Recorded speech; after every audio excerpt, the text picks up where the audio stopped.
This is Enhancement 6 product video. My account is showing here as here. And if I go to register, it's on here. I go back to login and log in.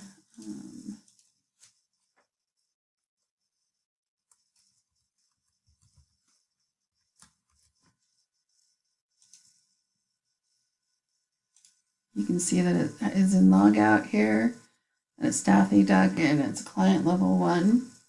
And my database is showing client level 1 on this one. And then here is HTML, no errors, and CSS, no errors. So if I log out and go back and log in as a level 3, you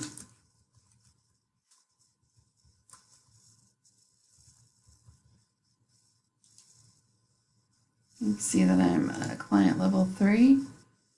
I have log out up here, and it takes me to the product management page.